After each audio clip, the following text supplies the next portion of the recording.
Quelle drôle d'époque avec vous, Arlette Chabot, bonjour. Bonjour. C'est l'information d'il y a quelques heures. C'est le Premier ministre Sébastien Lecornu qui a fait savoir qu'il renonçait à obtenir un vote sur le budget, en tout cas concernant les différentes options. Il y en a deux sur la table quand même, le 49.3 ou la loi de finances.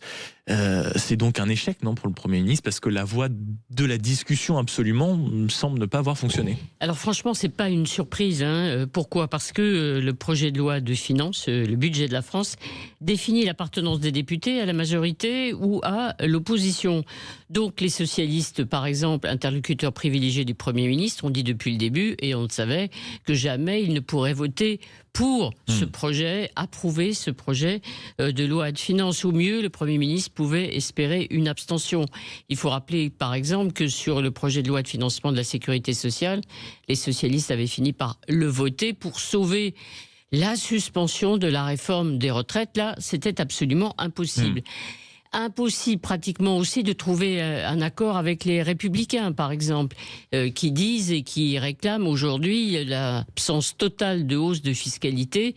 S'il y avait une hausse d'impôts, ils ne soutiendraient pas. C'était une menace, effectivement, ce budget. Donc, vous l'avez dit, c'est la fin, en quelque sorte, de la méthode du compromis, qui est la noblesse du débat démocratique, disait Sébastien Lecornu. Je pense qu'il le pense toujours, mais il a vu, effectivement, les limites avec...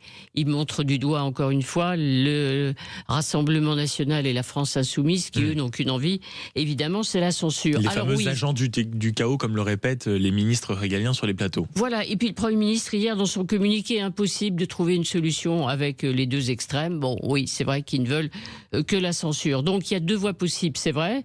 Le fameux 49.3, le retour au 49.3 que le Premier ministre avait promis de ne jamais utiliser, mais...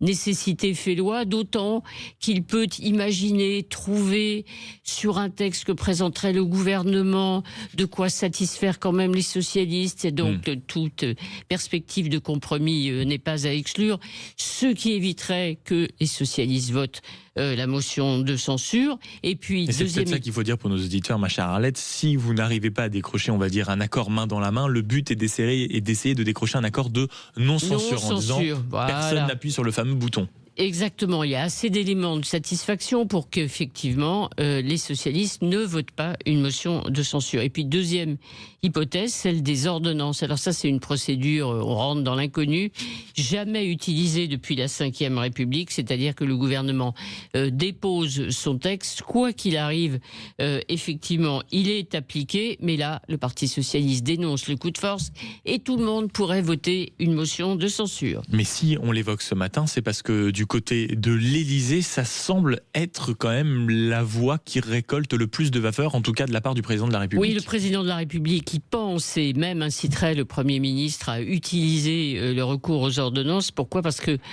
ça va assez vite. Encore une fois, le gouvernement est assuré de la mise en place de son texte, de son projet de budget. Le président de la République, on l'a compris hier, est particulièrement pressé en raison de l'augmentation décidé du budget de la défense. Seulement, garantie d'avoir un budget, celui que le gouvernement, que le pouvoir souhaite. En revanche, il n'y aura peut-être plus de gouvernement Lecornu si c'est cette voie du recours aux ordonnances qui est choisie, avec une question. Si le gouvernement est renversé, oui, peut-être. On verra, effectivement, vous vous souvenez de la menace, c'était dit il y a une semaine. Dans ce cas-là, le président de la République, voilà. Donc nous sommes, encore une fois, ce matin, dans le brouillard. Ce qui serait urgent, c'est d'en sortir très vite. Et ça, c'est l'édito Quelle drôle d'époque, signé Arlette Chabot, de cette question forcément du budget, de la situation également de nos entreprises, avec l'impression là aussi d'être dans un film Un jour sans fin, des patrons qui se mettent en rogne, en colère, appelez ça comme vous voulez, en tout cas ils tapent du poing sur la table. Et mon invité politique à 8h15, c'est Amir Reza Tofighi, c'est le président de la CPME, la Confédération des petites et moyennes entreprises. Il s'installera à mon micro à partir de 8h15 dans un instant. Nous sommes vendredi. Et avant le journal de 8h, une grande respiration et du rire. Les Chevaliers du Fiel, à tout de suite sur Sud Radio.